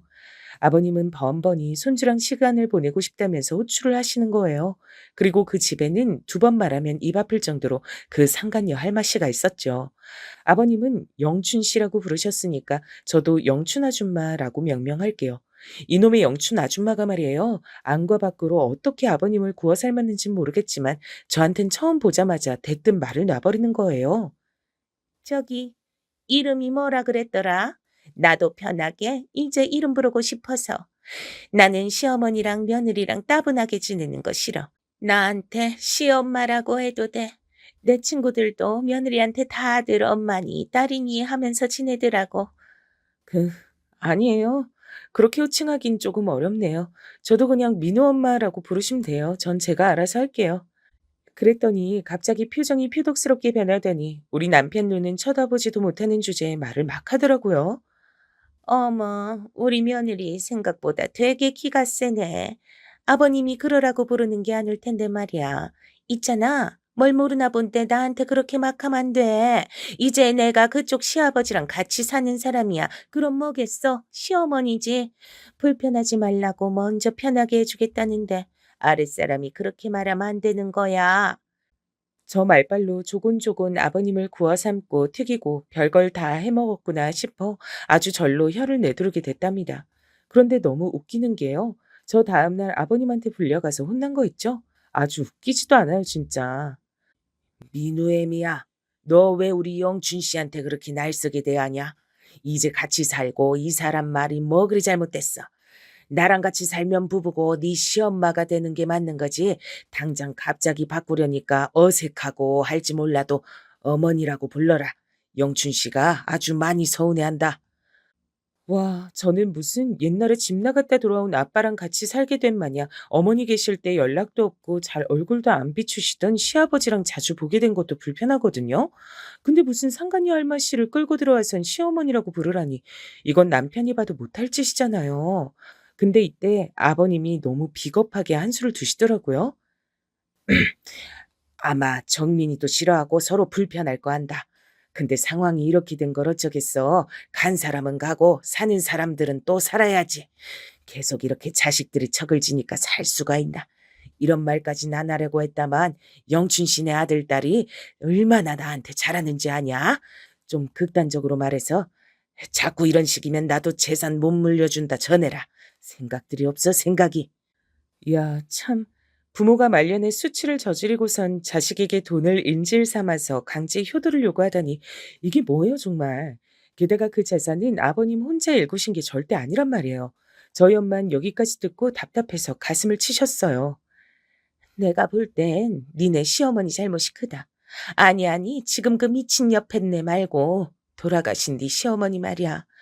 남편이 그렇게 밖에 나가서 딴 여자랑 그러고 있으면 소송을 걸어서라도 이혼을 하고 재산을 나눴어야지. 그걸 남편이 저렇게 피하고 도망 다닌다고 아들 결혼시킬 때 추문 없게 하려고 참는 게 답이야? 이게 뭐야. 죽어서도 결국 자식들이 마음고생하잖아. 지 엄마가 얼마나 불쌍하고 재산까지 첩들한테 뺏기게 생겼네. 엄마 그만해. 나 충분히 속 터지니까. 그럼 나는 지금 뭘 하면 되는 거야? 남편도 남편이지만 나는 아버님이랑 그 할마씨 얼굴 계속 봐야 된단 말이야. 그러니 엄마는 이때 진심인 듯 아닌 듯 묘안인 듯 맞는 듯한 소리를 던지고 전화를 끊었답니다. 뭘 어떡하겠어. 일단은 인질 잡고 저러면 맞춰주는 척 해야지. 그 할마씨가 그렇게 뒤에서 조종한다며. 둘이 붙어먹어서 그 지경인 거니까 찢어놓으면 되지. 그럴 자신 있으면 참고 지내고 자신 없으면 다 포기하고 그냥 의절해야지 뭐. 새삼스레 저는 이때 아버님이 너무 가증스럽게 느껴지는 거예요. 장례식 때도 그렇게 감정에 취해서 오시고 정말 슬프기는 하셨을지 모르겠더라고요. 일단은 남편에게 진정하라고 달래봤어요. 다 짜증나는 건 아닌데 지금은 일단 좀 상황을 보자. 이렇게 당신이 아버님이랑 의절하면 아버님은 진짜 뭐 간이라도 빼서 다 그 영춘이 할매한테 줘버린 참이야. 아버님 간은 아깝지도 않겠지 이제. 근데 어머니랑 사실상 같이 일군 거나 다름없는 재산은? 그거 그 집 그 불량한 아들 딸내미들이 아주 침을 흘리고 달려들 텐데. 남편은 여기서 머리를 마구 쥐어뜯으며 괴로워했고 우린 그렇게 밤새 잠을 이루지 못했어요. 게다가 제가 더 결단을 내리게 된 건 그러고 아버님이 또 호출하셔서 갔더니 그 집에 영춘 아줌마 딸이 들어와서 앉아있더라고요. 누구요? 아, 따님이시라고요? 어머, 되게 젊으시네요. 한눈에 봐도 완전 막둥이일 것 같던데 70대 엄마에게 20대 후반의 딸이라니 나이 차이 엄청나 보이더라고요. 또 아들은 훌쩍 나이가 많아서 40대 초반이고 뭔가 사연이 있어 보이긴 했는데 전 이제 더 알기도 싫었어요. 영춘 아줌마는 저에게도 단단히 날이 서가지고는 아주 저 보란 듯이 딸한테 이러고 앉았는데 뒤에서 들이받고 싶더라고요. 예, 수진아. 여기 아빠한테 방으로 달라 그럴까? 여기 남는 방이거든. 일부러 내가 이쪽으로 이사 오자 그런 거야. 너 회사도 그렇고 가까우니까 좋지? 여기 제가 불쑥 끼어들어 반대하니 또 웃으면서 능청스럽게 넘기는 거 있죠? 어머, 무서워라. 여기 우리가 사는 집인데 왜 자꾸 며느님이 이렇게 반대를 할까? 나한테 그러지 말고 시아빠랑 얘기해보고 말해. 우리 수진이 놀랬잖아. 이러니 저는 정말 이게 아니겠다 싶어 손톱을 물어뜯고 한참 고민하면서 지하철을 타고 왔어요. 진짜 이렇게 집에 다 들어앉을 기세더라고요. 그러니 제 나름대로 머리를 엄청 굴려서 개똥도 약으로 쓴단 마음으로 머리를 써봤죠. 제 스스로 절대 하지 않을 일을 이때 했는데 우리 아들과 함께 아버님을 따로 만나러 갔던 거예요.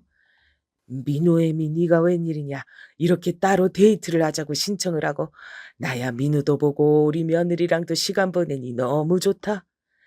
제 속도 모르고 이런 말씀을 하시니 욱했지만 일단 작정대로 해야 되니 꾹 참았어요.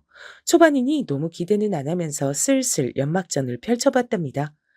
아, 네, 저희도 요즘 적적하고 민우도 할아버지 보고 싶다고 해서 온 거예요. 아버님, 근데 아버님 그거 아세요? 저 어제 가보니까 아니 그 어머님 따님 있잖아요. 수진 씨라든가 그 눈 크고 목에 문신 있는 네네 그분이요. 와 계시더라고요. 그러자 아버님은 별 대수롭지 않게 딸이 왔냐고 하시는데 제가 먼저 선수 쳐서 말해버렸어요. 보니까 어머니가 집에 방을 하나 내주시려고 하던데요. 살짝 걱정돼서요. 실은 정민 씨가 이제 슬슬 아버님한테 마음도 풀고 형님도 데려오려고 하거든요. 근데 그 어머니 따님이 그렇게 방을 갖고 계시면 오기 힘들지 않을까요? 저는 이때 순간적으로 머리를 짜내어 거짓말을 했어요. 남편은커녕 저희 형님은 죽을 때까지 아버님을 안 본다고 했으니 있을 리가 없는 일이었거든요. 근데 아버님은 자식들한테 외면당하기 나름 상처였는지 이때 좀 꿈틀하시긴 했어요. 정민이가 유진이까지 데리고 온다고 하더냐? 아직 형님이랑 얘기된 건 아니지만 그러려고 생각은 하는 것 같더라고요. 아무튼 어머니 따님 아주 예쁘고 똘똘해 보이던데요. 근데 한 집에서 사시는 건 좀 그렇지 않으세요? 죄송한 얘기지만 저도 어머니랑 이제 막 적응하고 있는데 따님이랑은 시간이 많이 걸릴 것 같아서요. 민우도 자기 고모가 따로 있는데 새로운 고모가 있는 거 보고 놀랄 수도 있고. 아무튼 저는 이게 말이 되는지 안 되는지도 따지지 않고 정말 별수를 다해서 둘러댔어요. 어떻게든 그 영춘 아줌마 뜻대로 돌아가지 않게 하고 싶었거든요. 그러면서 슬쩍 옛날 명언에 기대어 이 말 한마디를 쓱 던지고 빠졌답니다. 왜 첩이 첩고를 못 본다는 얘기 있잖아요. 그걸 인용해서 이렇게 말씀을 드렸는데 생각보다 아버님 꽤 동요하시던데요. 근데요, 아버님 좀 외람된 말씀이지만 그 수진 씨나 광철 씨 두 분 다 어머니가 어떻게 얻으신 자녀들이세요? 각자 나이 차이가 꽤나 보여서. 음. 저도 약간 걱정되는 게 있어서 말이에요, 아버님. 그러자 아버님은 본인도 그게 그렇게 막 시원스러운 배경은 아니셨는지 왜 그러냐고 곧장 물으시더라고요. 그게 걱정스럽잖아요. 본래 부모님이 재혼하시면 자식들은 걱정이 많을 수밖에 없으니까요. 아버님이 새로 누굴 만나시는 걸 반대하는 게 절대 아니라요. 상대가 괜찮은 사람이어야 되니까 그런 것들을 신경 쓰는 거죠. 사실 아버님이랑 영춘 아줌마랑 제대로 시골리고 그런 것도 아니고 혼인신고도 했는지도 모르겠지만 일단은 쭉쭉 얘기를 했어요. 그게 좀 그렇잖아요. 자식을 어떻게 얻으신 건지 시원하게 알려준 게 없어 보이고, 그러고 벌써부터 그렇게 딸을 데려와서 집을 내주실 생각을 하는 게, 제 친구네도 보니까 아빠가 황혼 재혼하셨는데 말년에 재산까지 다 뺏기셨어요. 죄송해요. 아버님 이런 얘기. 그러면서 눈치를 쓱 살폈는데 참 뭐랄까. 나이가 젊건 많건 간에 남녀 간의 연애는 얼마나 덧없는지 느꼈네요. 그렇게 와이프 고생시키고 암까지 걸려 먼저 보내게 할 정도의 천년의 사랑짓거리를 했으면 이 정도 말에는 뚝심 있게 흔들리지 않아야 되잖아요. 근데 아버님은 벌써 눈동자가 슬슬 흔들리시더라고요. 그, 뭐, 그래. 그런 경우도 있겠지. 아버님 평생 열심히 사셨고 재산 힘들게 일구셨는데 생각해보면 이렇게 저희 형님의 남편까지 다 등지고 살게 되셨는데도 어머니께선 아버님 생각을 많이 안 해주시는 것 같아서요. 그럼 저렇게 수진 씨 데리고 들어오려고도 안 했을 거고. 암튼 슬슬 자기 자식들 들어앉히고 이런저런 구실 붙여서 재산 빼앗고 내빼는 경우가 보통 많은 게 아니에요. 저도 한참 고민했어요. 그러니 아버님은 역시나 표정이 좋지 않으셨고 전 마지막으로 쐐기를 박았어요. 아버님 심란하시게 이런 말씀 드려서 죄송해요.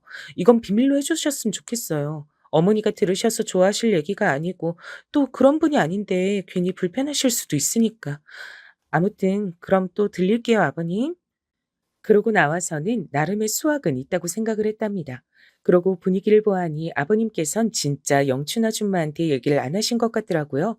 왜냐면 그 후에 영춘 아줌마가 저를 대하는 분위기에 딱히 차이가 없어 보여서요. 이런 상황을 일단 남편에겐 얘기하지 않은 채 전 조심스럽게 이 상황을 이어갔어요. 먼저 저를 불러다가 만나자고 하시기에 저도 아버님 댁에 갔죠. 아시다시피 이번에 재관 씨 생신이잖아. 다 같이들 모여서 축하하면 좋을 것 같아. 이번에 우리 아들, 딸도 오라 그래서 같이 밥 먹을까 하는데 며느님은 어떻게 생각해? 이렇게 가족이 됐으니 다 같이 인사하고 그럼 좋잖아. 얼씨구, 이젠 더 자기 영역을 넓혀가지고 아예 자리를 깔고 앉으려고 하더라고요. 그래서 저는 조심스레 물었어요. 저야 뭐, 근데 혹시 아버님이랑은 얘기가 되셨을까요? 아니, 아직 재관 씨랑은 얘기 안 했어. 수진이도 이번 기회에 제대로 인사시키려고. 뭔가 딱 보니까 아버님이나 영춘 아줌마나 의붓 자식들을 어떻게 할지 서로 대화하는 건 없어 보이더라고요. 그래서 전 얼른 틈새에 끼어 말했어요. 저번에 이제 시어머니가 되셨으니 뜻에 좀 따라줬으면 좋겠다고 하셨잖아요. 그래서 저도 많이 고민해봤고 거기 맞추려고 해요. 근데 조심스럽게 드리고 싶은 말씀이 있어서요. 그 자녀분들 부르는 건 약간 신중하셔야 될 것 같아요. 어머, 왜? 우리 애들이 여기 드나들지 못할 게 뭐가 있어? 난 걔들 엄마고 새로 아빠가 생겼는데 말이야. 그래서 저는 즉각 나중에 걸려도 상관없을 얘기를 슬쩍 던져봤어요. 그때 가선 그때 다시 핑계를 대면 되지 않을까 싶었거든요. 일단 저 자체가 이 할마 씨가 너무 밉고 어머니 자리를 꿰차고 이런 그림을 만드는 게 진절이 나기 싫었어요. 저희 아버님, 어머니 떠나보내신 지 얼마 안 됐는데 첫 생신에 바로 그렇게 자녀분들 불러들이시면 너무 환경이 많이 바뀌어서 저희 남편도 불편해하고 그게 전해지지 않을까요? 그러면 아버님도 좀 생각이 많아지실 텐데요. 잘 아시겠지만 아버님은 집안 시끄러워지는 거 싫어하시니까요. 그렇게 신중하게 계시다가 이제 같이 살게 되신 건데 한 텀 지나가고 모여도 될 것 같은데요. 저도 대충 둘러댄 거긴 한데 이 영춘 아줌만 끝내 제가 못마땅한지 들을까 말까 한 표정이더라고요. 그래서 전 더 말을 못했어요. 그리고 아버님 생신이니까 어쩌면 저희 형님도 오실 거예요. 아버님이 저희 형님한테 꼼짝 못 하시는 거 아시니까 팁을 드리는 건데, 그, 너무 아버님이랑 잘 지내는 것처럼 계시면 형님 많이 불편해 하실 거예요. 말이 좀 이상하긴 한데, 암튼요. 형님이 오실 리도 없는데 전 괜히 군기 잡는 양 긴장도를 팍 올려서 말했고요. 당연히 이 할마 씨는 기분 나빠하더라고요. 저보고 선 넘지 말라더군요. 보자 보자 하니까 이봐 며느님 어디서 지금 내 머리 위에서 놀려 그래? 내가 그 정도 앞가림도 못할 줄 알아? 말려서 말인데 나 볼장 다 보고 무서운 거 없어. 말년에 노인네 둘이서 잘 살아보고 내가 알아서 하겠다는데 나서지 말라고. 나는 자기한테 명령하려고 부른 거지 내가 잔소리 듣겠다고 불러 매시는 줄 알아? 이러면서 아주 밉살맞게 말씀을 하시대요. 저도 속으로 안 좋은 말이 훅 하고 올라왔는데 일단 참고 저 역시 톡 쏘아붙였어요. 어머, 저도 잘 지내보려고 드린 말씀인데 화가 많이 나셨네요. 근데 너무 그렇게 날 세우고 자식들이랑 사이 안 좋게 지내는 거 티나시면 안 좋아요. 저희 아버님도 우리 어머니 계속 붙들고 사셨던 건 자식 때문이지 않겠어요? 근데 며느리인 저부터 시작해서 우리 남편이랑 형님이랑 계속 그렇게 척지시면 앞길 고단하실 텐데. 그러자 이 할머 씨는 손살을 치면서 저보고 저리 가라고 짜증을 내는 거예요. 아, 됐어.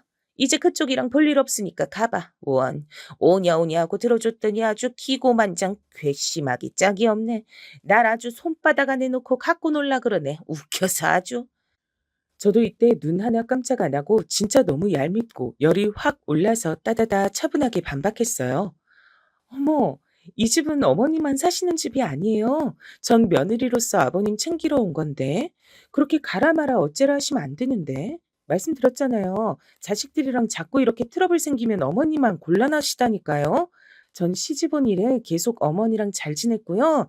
이제 새어머니가 되신다고 하니까 팁을 드리는 거예요. 저한테 그런 식으로 말씀하시면 저도 그냥 듣고 있는 성격은 아닌데. 이러면서 저도 약간 으름장 놓으면서 인상 하나 찌푸리지 않고 눈 똑바로 보며 말했어요. 그러면서 내심 진짜 이딴 할망구 옆했네한테 당하며 소가리만 하시다 가신 우리의 어머니 생각이 불쑥 떠오르더군요. 그러면서 오기가 막 생기는 거예요. 너 따위 막 구르다 온 인생이 승승장구하는 꼴을 내가 그냥 볼까 보냐 싶었어요. 굳이 우리 남편이나 어머니의 복수라기보단 진짜 보면 볼수록 보통 악질이 아니더라고요. 이 할망구, 물론 우리 아버님은 여기서 스리슬쩍 넘어갈 대상은 아니에요. 공범이긴 한데 아버님은 일단 뒤로 넘기고 이 할마 씨부터 처단하고 싶었어요. 엄마한테 중간에 보고를 했더니 듣고 기겁을 하시더군요. 어머, 별 미친 노인네가 다 있네, 진짜. 나는 생각할수록 네 돌아가신 시어머니 불쌍하고 짠해 죽겠다. 사람이 어쩜 그렇게 순해가지고 속만 터지고 아파서 병 얻어서 먼저 가고 머리채라도 한 번은 잡았어야지. 속으로 얼마나 애를 태웠을까, 진짜. 너도 끝까지 물고 놔주지 말어. 내가 아주 다 속이 상해서 못 듣겠어, 정말. 엄마 말 맞다나 전 절대로 봐주지 않을 심산이었어요. 이 와중엔 남편에게도 일절 아버님과 그 할망구 얘기는 하지 않고 혼자 쭉쭉 진행을 했어요. 바로 아버님 생신 준비한다는 핑계로 안 그래도 근처로 이사를 오셨으니 틈만 나면 시댁에 들렀죠. 저 왔어요. 아버님께 생신 준비한다고 말씀드리니 비밀번호 알려주셔서요. 냉장고 좀 봐도 되죠? 그러니 소파에 대자로 퍼져 있던 할마 씨는 곧장 일어나서 인상을 막 쓰더라고요. 그리고 그 딸내미는 한쪽에서 이미 자고 있길래 제가 곧장 눈치를 줬어요. 그 뭐지? 수진 씨라고 했던가? 여기 이러고 있으면 안 되는데. 일어나서 세수라도 하고 오든지. 여기 이렇게 막 와서 자고 놀고 그러면 안 돼요. 저기 어머니, 아버님은 아직 모르시지 않아요? 우리 남편도 이때 저녁에 여기 들릴지 몰라요. 얼른 수진 씨 보내는 게 좋으실 것 같은데. 그러자 할마 씨는 아주 눈에 불이 나오게 생겨가지고 입은 억지로 웃으면서 말하더라고요. 내가 알아서 할 거니까 며느님은 신경 안 써도 돼. 근데 자꾸 이렇게 말없이 들이닥치고 하는 게 누가 시어머니고 며느리인지 모르겠네. 내가 재건 씨한테 말할 거니까 생신 준비도 내가 알아서 할 테니까 그만 놔도 돼. 알았지? 어머, 아버님 생신은 자식들이 준비하는 건데요. 예전에도 제가 했었어요. 굳이 하시겠다면 어쩔 수 없지만 식구들 입맛 다 어떻게 맞추시려고요? 저 도와드리려고 온 건데 너무 오해하신다. 어머, 냉장고 꼴이 이게 뭐야? 지금 여기 입주해서 산지 2달도 안 됐는데 저 뭉탱이는 뭐고 아버님은 뭘 드시고 사시는 거예요? 어우, 여기 맥주 좀 버릴게요. 오, 더러워. 이게 뭐야? 이러면서 저는 하나하나 다 음식물 쫙 꺼내서 올리고 창문도 열고 청소한답시고 방문 다 열고 돌아다니면서 살폈어요. 여기에 그 수진인가 하는 계집애가 생짜증을 내고 인상을 쓰길래 전 곧장 아버님께 스피커폰으로 전화를 걸었어요. 네, 아버님, 저 여기 치우러 왔어요. 네네, 생신 준비. 그렇게 대단하게 하는 건 아닌데, 그래도 잘해드리고 싶어서요. 그럼요. 이번에 형님도 오실 거고, 남편도 모처럼 준비한다고 했어요. 근데 아버님, 이건 뭐예요? 이거 치워도 될까요? 이번에 민우도 할아버지 생신이라고 제대로 준비시켜서 오려고요. 에이, 그럼요. 와서 재롱 장난 아니게 부를 테니까 기대하세요. 일부러 크게 통화하면서 시끄럽게 굴고 집 하나하나 열고 뜯고 하면서 들으란 듯이 움직였죠. 나중에 지들이 짜증났는지 그 수진이란 기집애는 나가버렸어요. 그러니 할마 씨는 있는 대로 열이 받아서 제가 전화를 끊으니 뭐 하는 거냐고 짜증내더라고요.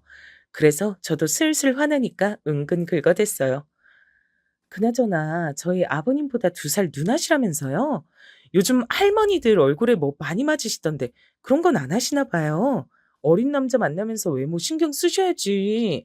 아무리 나이 먹어도 남잔 남자잖아요. 그러다가 올해 채우기도 전에 나가게 되실 수도 있겠어요. 살 안 찌게 조심하셔야 될 텐데 그 연세에 빼짝 굶어서 마르려면 주름은 어떡하고. 어휴, 나이 먹어서 새 살림 차리고 살기 힘드네요. 그죠? 여기서 그만 할머 씨는 저한테 소리를 빽 질렀고 저도 으쓱거리면서 왜 그러냐고 받아쳤죠. 이야, 너 진짜 보자 보자 하니까 이게 진짜 웃기지도 않네. 너 아주 대놓고 나 긁으러 왔지? 네가 뭐야? 이 집 딸년이야 아들이야? 지도 가족도 뭣도 아닌 외인인 주제에 어지간히 꼴값 떨고 앉았네. 너 그러고 용 쓰고 있으면 네 앞으로 돈 얼마라도 떨어질 줄 알아?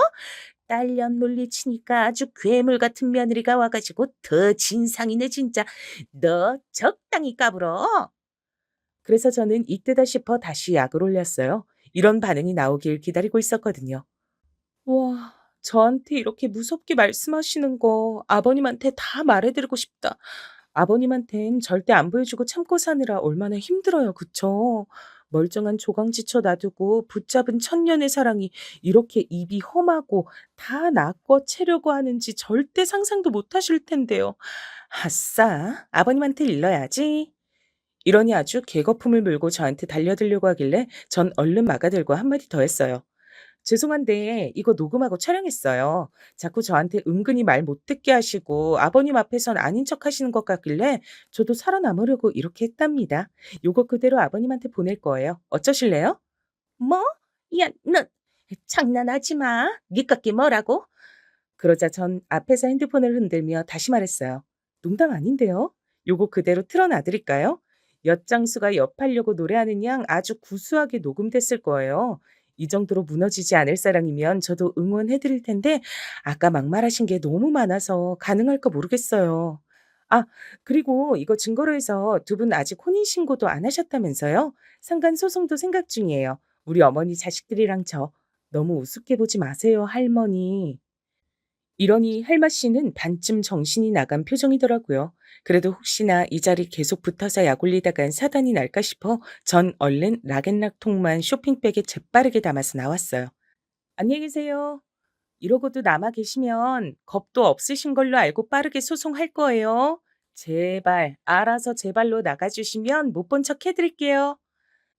그러고 저는 엘리베이터에 재빨리 뛰어 타고 나서야 크게 한숨을 내쉬면서 비로소 긴장을 풀었네요. 정말 뭐라 말이 안 나오더라고요. 생각할수록 인간이 너무 못돼 처먹고 마음대로 하려는 게 보여서 분이 안 풀리는 거예요. 저 원래 이렇게 치밀하고 끈질기게 사람 괴롭히는 타입 아닌데 맨날 주방에 우두커니 서서 잘 웃지도 않고 주눅 들어 계시던 어머니 모습도 괜시리 생각나고 하여간 여러 부분에서 오지랖 넓게 썽을 낸 것 같아요. 이렇게 잠깐 저도 사람이기에 얼마간 가책을 느끼긴 했지만 사실 그렇게 할 게 아니라 제가 아주 정당한 대처를 했다는 것을 얼마 안 가 알게 됐답니다. 이게 과연 저만의 공덕일진 모르겠지만요. 제가 마지막에 질러댄 소리에 큰 불안감을 느낀 할마 씨는 우리 아버님께 전화를 했나 봐요. 하지만 뭐랄까 어찌 보면 이미 양쪽에서 다 기름은 부어져 있던 상태에 불만 붙이면 시작이 될 판이었더라고요. 왜냐면 한 일주일쯤 지나 아버님이 먼저 연락 오셔서 이렇게 말씀하시는 거예요. 그 생신이고 뭐고 올해는 그만하자꾸나. 그럴 기분이 안 돼서 말이야. 이게 뭔가 했더니 결국엔 둘끼리 틀어져서 그 알마 씨가 집을 나갔단 거예요.